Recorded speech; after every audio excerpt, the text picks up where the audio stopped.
gun control. What is the real end game? We begin with a quotation from former President Barack Obama, who wrote, "I don't believe people should be able to own guns." The history of gun control in Canada demonstrates that it has been largely ineffectual in terms of reducing firearms-related crimes.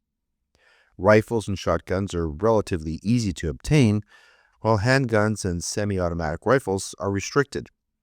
The Criminal Law Amendment Act was a gun control law passed by the Pierre Trudeau Liberals in 1977.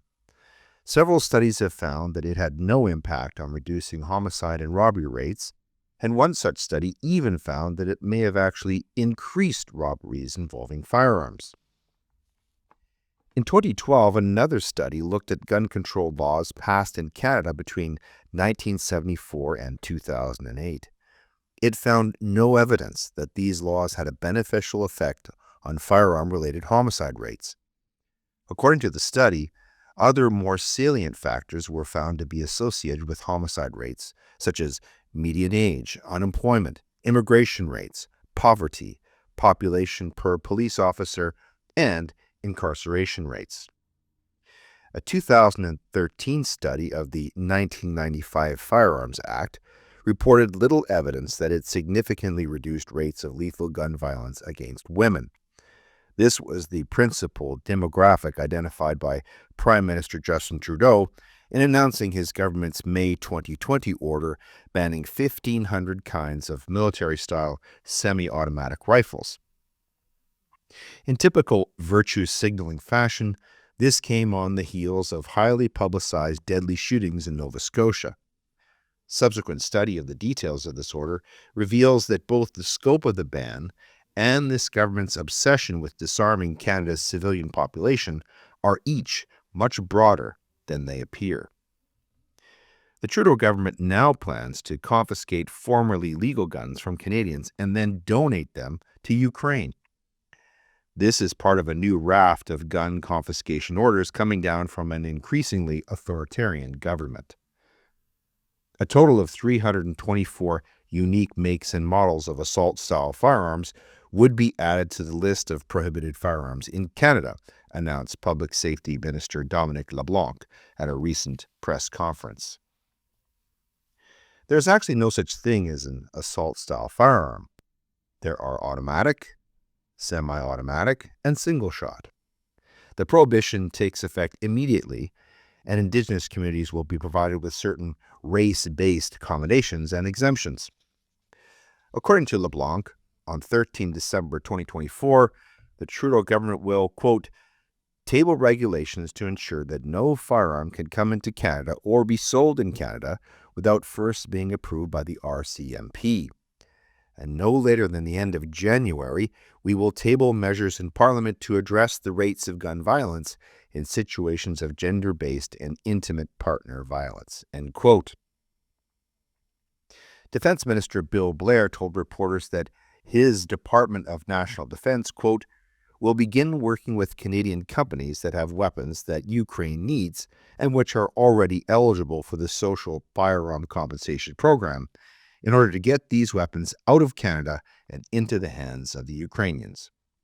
For companies that choose to participate in this initiative, the Government of Canada will pay them with the same amount what weapons committed to Ukraine as they would have paid them to participate in the existing compensation program. Every bit of assistance that we can offer to the Ukrainians is one step towards their victory and a worthwhile investment of our collective time and efforts. Ukrainians are fighting not only for their sovereignty and freedom, but they're also fighting for the rules-based international order. Our support for Ukraine in this way will be steadfast and committed. We will continue to support Ukraine with all the help that we can to ensure that they need resources and support that they need to win this war, end quote.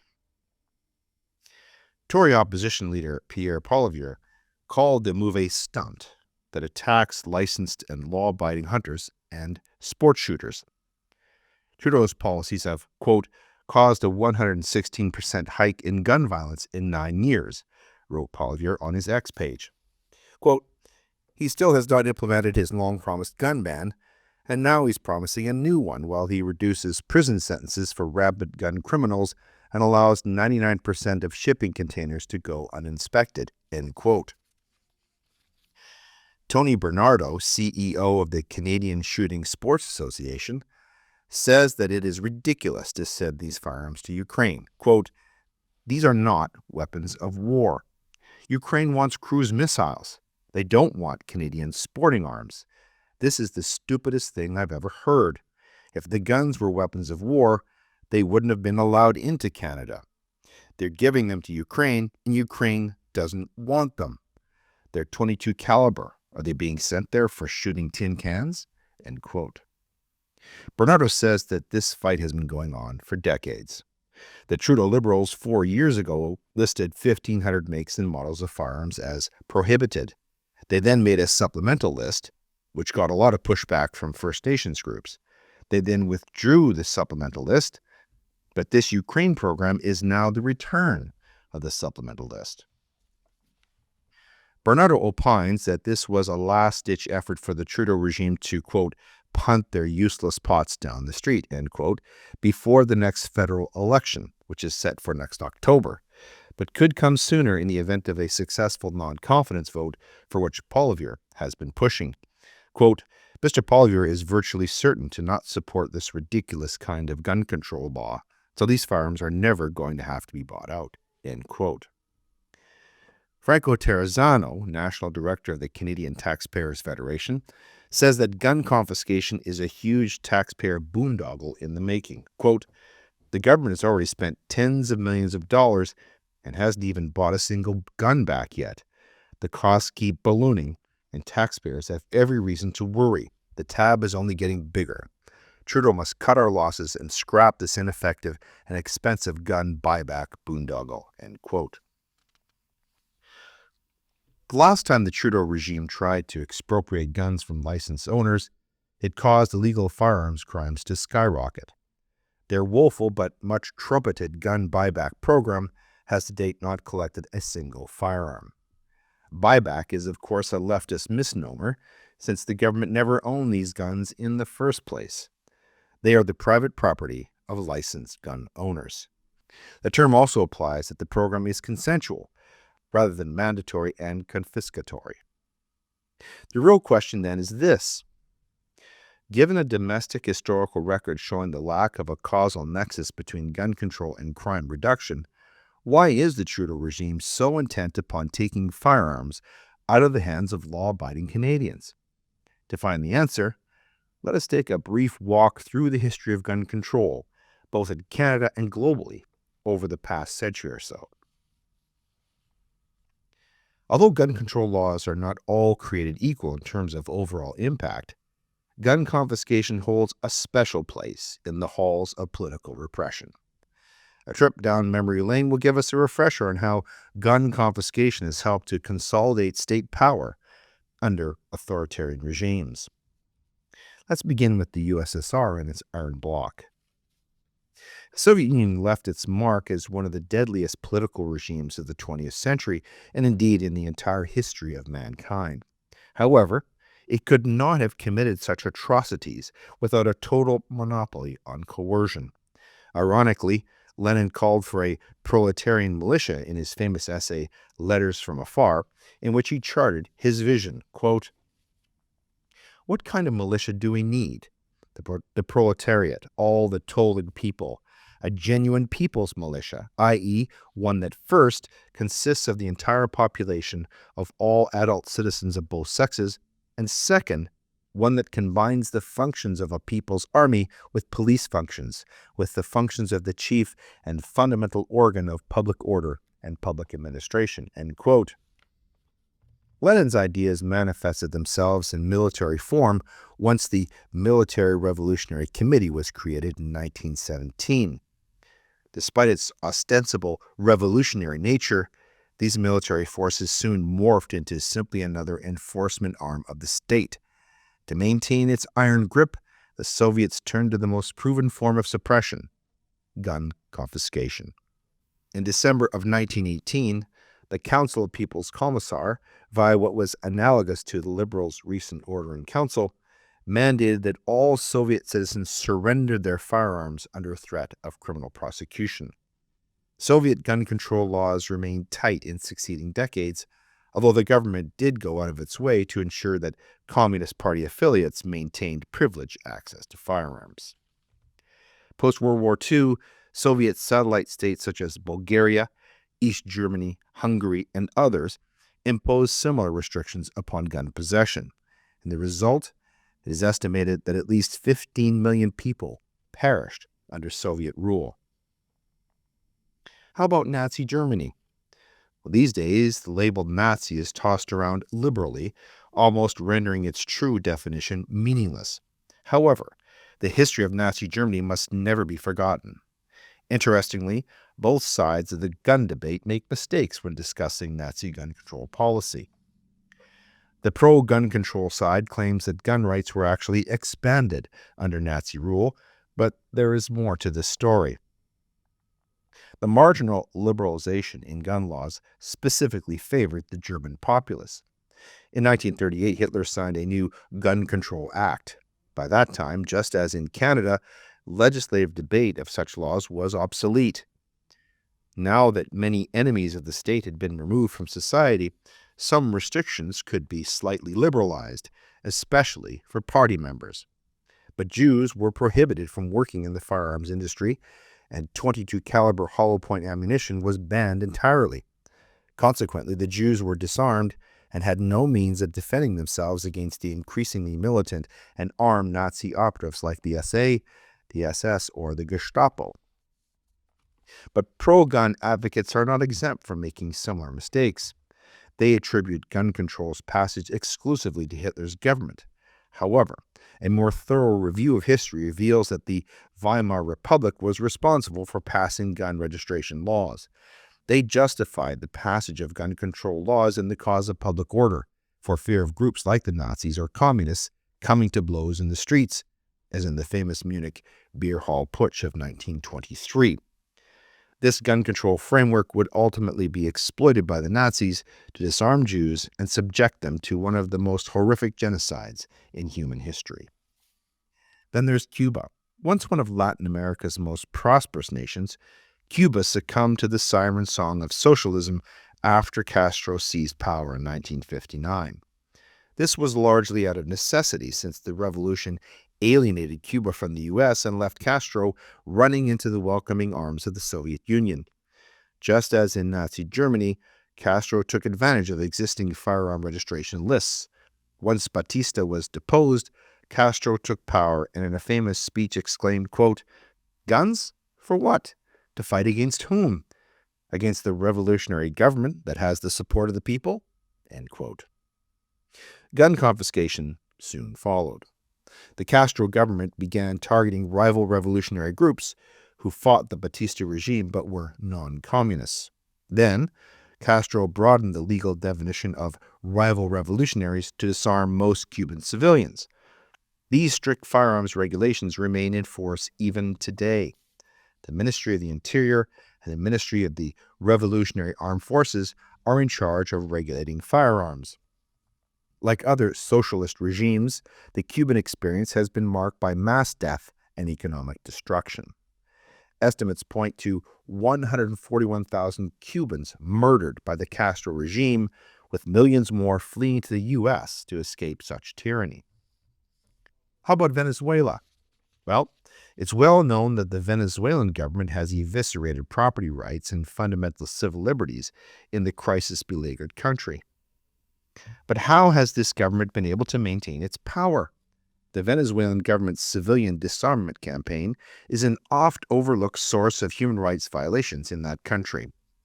The Venezuelan government under Chavez, who became a close friend and puppet of Castro, started by passing the Control of Arms, Munitions, and Disarmament Law. Since then, the law has been expanded so that the Venezuelan armed forces have the power to register, control, and confiscate firearms. Despite the gun ban there, crime rates continue to skyrocket. Venezuelans now have no way to defend themselves against a government that is free to muzzle their speech, expropriate their wealth, debase their currency, and starve them to death. They must also contend with the constant threat of common criminals and colectivos, Venezuela's notorious pro-government paramilitary units. Consequently, even in the 21st century, the incalculable human cost of gun confiscation is still being felt around the world. Turning to Trudeau's gun bans. The Trudeau Liberals exploited the coronavirus pandemic as a convenient means of taking authoritarian control of all spending, taxation, corporate nationalization, and other policies, especially climate catastrophe and related programs. They engineered a coalition with the NDP in 2021, giving them years of undemocratic rule, which they have used to pass laws criminalizing speech, prohibiting access to news over social media, to ban production of oil and gas energy essential to the nation's economy, to flood the nation with millions of third world migrants, and to give billions of taxpayer dollars to support foreign wars and woke globalist causes. Justin Trudeau is also an admitted admirer of the CCP and of Fidel Castro, and there are upwards of 20 million guns legally owned by Canadians for hunting, recreation, competition, collection, and predator control. Today, there remain more than 2.2 million Canadians with legal firearms licenses. There are over 75,000 legally registered AR-15 rifles, wrongly condemned by Trudeau for political exploitation in the wake of the Nova Scotia rampage as military-grade assault rifles. But the AR-15 is not a military-grade assault rifle. In fact, the AR in its name stands for Armalite Rifle, which is Colt Manufacturing LLC's way of honoring the company that created it back in the 1950s. In addition to the AR-15 issue, there are 90,000 Canadians, mainly law enforcement and the military, who are required to carry loaded guns every day. There are 300,000 Canadians with firearms licenses who own at least one registered handgun. And there are 3,000 guns bought and sold in Canada every day by police-vetted individuals. Based upon the history that we have chronicled, is it too absurd to think that our democratically elected but now autocratic Liberal government is confiscating guns in order to prevent armed resistance by Canadians? Before you answer, consider one final example from history. The Club of Rome was founded in 1968 with the mission to basically create a world crisis and then globalize socialism, much like the World Economic Forum does today. Mikhail Gorbachev was a member. So was Pierre Trudeau, the man who suspended civil liberties in Canada in 1970 by enacting the War Measures Act during the FLQ crisis in Quebec. As the Club of Rome wrote in 1991, quote, "Every state has been so used to classifying its neighbors as friend or foe that the sudden absence of traditional adversaries has left governments with a great void to fill. New enemies have to be identified, new strategies imagined. In searching for a common enemy against whom we can unite, we came up with the idea that pollution, the threat of global warming, water shortages, and famine would fit the bill." End quote.